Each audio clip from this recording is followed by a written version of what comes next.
Hello, anesthesiologists. I'm always grateful for your hard work day and night. Bonjour, chers anesthésistes. Je vous suis toujours reconnaissant pour votre travail acharné, jour et nuit. Hola, anestesiólogos. Siempre les agradezco su arduo trabajo, día y noche. Today, we're diving deep into one of the most fascinating and challenging areas of pediatric cardiac anesthesia, the management of Tetralogy of Fallot. Here's the plan for our journey today. We'll start with the absolute fundamentals, the pathophysiology and anatomy of TOF. Then, we'll walk through all the essential prep work before surgery. After that, we'll spend a good chunk of time on the critical decisions we make intraoperatively, cover the key challenges in postoperative care, and finally, we'll wrap it all up by applying these principles to a really interesting real-world case study. All right, let's get started with part one. You can't manage what you don't understand, so we need a rock-solid grasp of the underlying pathophysiology and anatomy of TOF.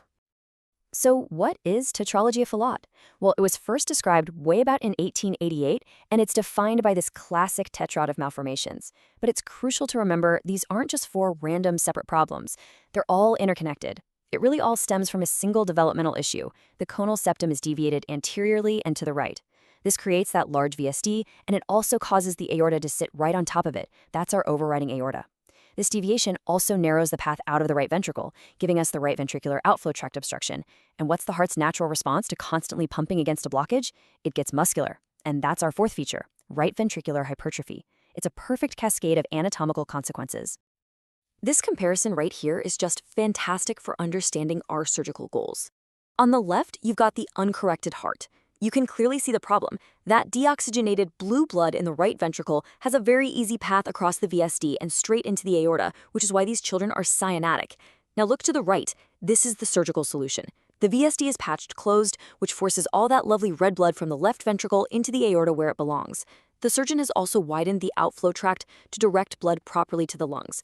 But, and this is a really big but, notice the trade-off. To relieve that obstruction, you often have to sacrifice the pulmonary valve. This leads to pulmonary insufficiency, a key problem we'll have to manage postoperatively. Now, TOF with pulmonary atresia is a whole other level of complexity, and this table really helps break it down.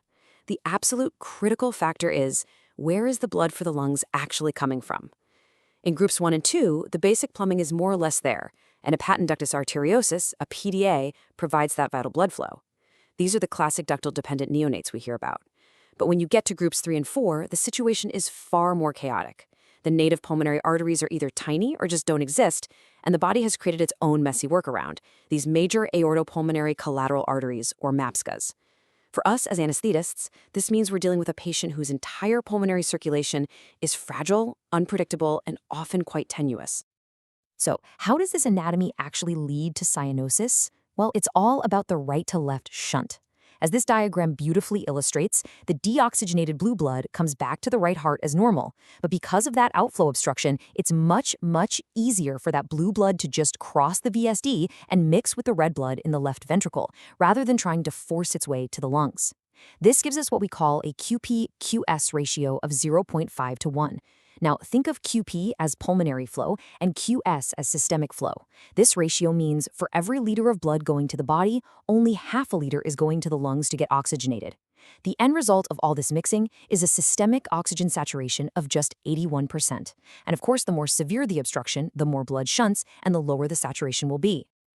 This brings us to a critical emergency we absolutely must be prepared for, the hypercyanotic spell, or as it's often called, the TET spell.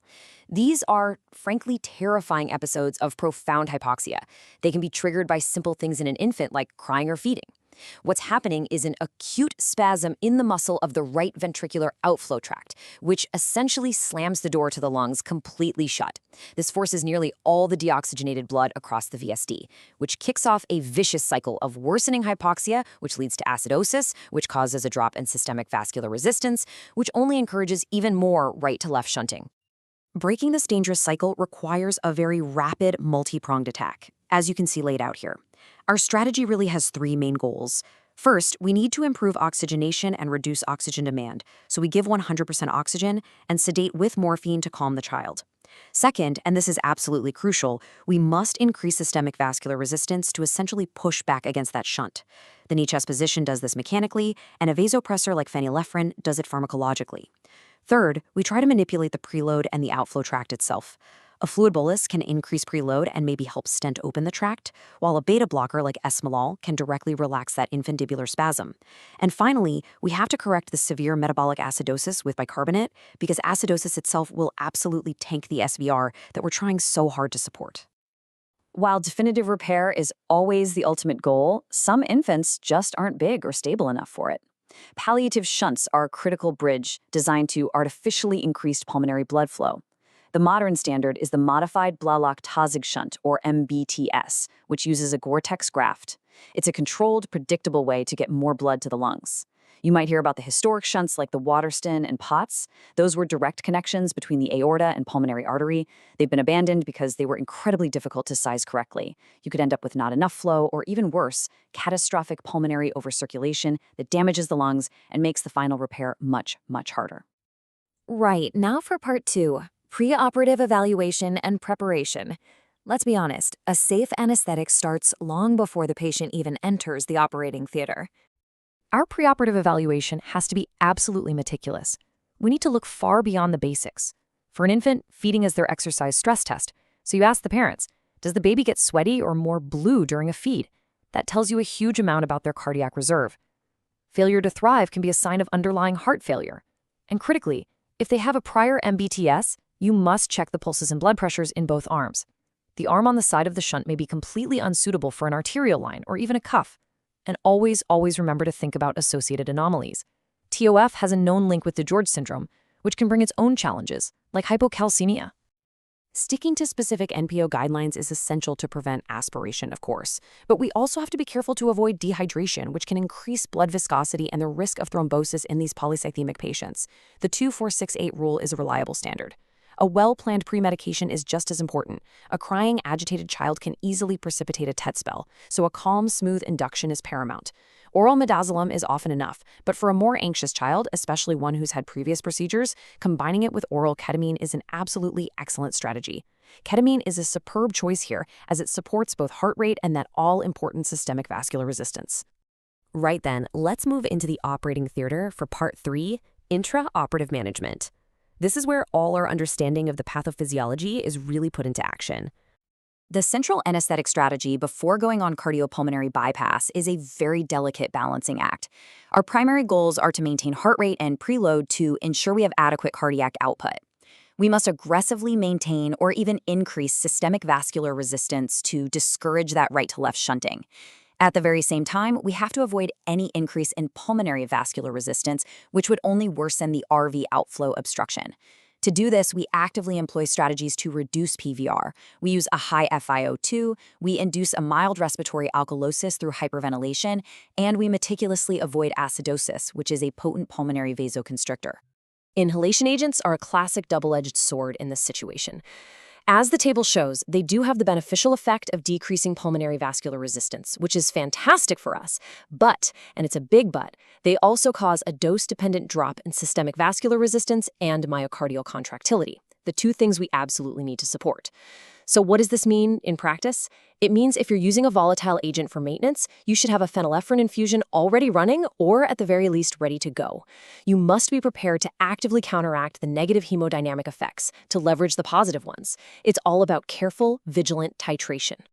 When we're preparing for cardiopulmonary bypass, it's absolutely vital to remember that children are not just small adults. Their physiology dictates very different anticoagulation management. Children have a larger volume of distribution for heparin, and they clear it much more rapidly than adults do. Because of this, they require a higher initial dose, typically 400 units per kilo compared to 300 in adults, to get adequate anticoagulation. Our target activated coagulation time, or ACT, is also higher. We generally aim for over 480 seconds to ensure the circuit remains completely free of clot. We simply cannot extrapolate adult protocols to our pediatric patients. Let's talk for a moment about monitoring.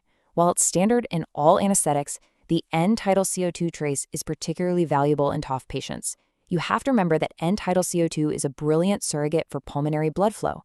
If that right-to-left shunt starts to worsen, less blood is going to the lungs to pick up oxygen and, just as importantly, to offload CO2.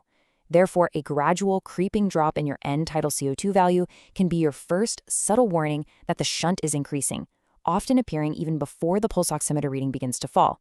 It gives you a non-invasive, real-time indicator that can be invaluable in anticipating a hemodynamic deterioration before it happens. Our responsibility doesn't end when the drapes come down. The transition from the operating theater to the intensive care unit is a period of extremely high risk, and meticulous postoperative management is absolutely key to a successful outcome. Postoperatively, we have to completely reset our brains and understand the new repaired physiology. After a transannular patch repair, the right ventricle, which for its whole life has been hypertrophied to pump against high pressure, is now suddenly faced with a low-pressure, high-volume load because of the new pulmonary regurgitation. This can lead to acute RV dysfunction. Because of this, a period of controlled ventilation is often necessary to reduce the RV afterload and optimize hemodynamics. We also need realistic expectations for oxygen saturation. After a complete repair, of course, we're aiming for greater than 95%, but after a palliative NBTS, a saturation of 75% to 85% is actually the goal. It tells us the shunt is patent but not causing dangerous pulmonary overcirculation. And finally, we must be incredibly vigilant for arrhythmias, particularly junctional ectopic tachycardia, or JET, which is a common and potentially very dangerous tachyarrhythmia after VSD closure. And finally, let's apply all these principles to a really challenging real-world scenario. While most TOF patients in developed countries are repaired in infancy, we may still encounter adults with uncorrected or palliated disease. This case involves a cesarean section in a patient with uncorrected TOF. This is a proper high-risk obstetric case, a 27-year-old with uncorrected TOF coming for a C-section. The normal hemodynamic shifts of pregnancy are already a massive strain, but now we're adding the risk of neuraxial anesthesia, which can cause a significant drop in SVR. Now, for this patient, a drop in SVR isn't just hypotension. It's a trigger for a potentially catastrophic increase in her right to left shunt. Our entire anesthetic plan, which was a very carefully titrated, sequential, combined spinal epidural, is built around one single overriding goal: maintaining that SVR at all costs. And the success of this careful approach is crystal clear from the intraoperative timeline. Just look at the stability here. Despite a spinal anesthetic being administered, the blood pressure barely moves, dropping only minimally from baseline. The heart rate remains stable, and her oxygen saturation actually improves slightly. This is the payoff of that sequential technique. We achieved the surgical block we needed without the abrupt, dangerous drop in SVR that a big single-shot spinal could easily have caused. It's just beautiful management. This case really underscores the core principle for any non-cardiac surgery in a patient with uncorrected TOF. The anesthetic must be tailored to maintain systemic vascular resistance above all else. A general anesthetic would have been fraught with peril. The positive pressure ventilation could decrease preload and increase PVR, and the volatile agents would inevitably drop SVR, a triad of truly detrimental effects. By choosing an incremental neuraxial technique and carefully managing preload with CVP guidance, the team successfully navigated this incredibly high-risk procedure, ensuring both maternal and fetal safety. And this is the thought I'd like to leave you with. As the incredible success of pediatric cardiac surgery means we see fewer and fewer adults with uncorrected congenital heart disease, there's a real risk of us losing the institutional knowledge and clinical expertise required to manage these incredibly complex cases. So the question is, how do we ensure that the next generation of anesthesiologists remains prepared for these challenging legacy patients? Thank you for joining this Explainer.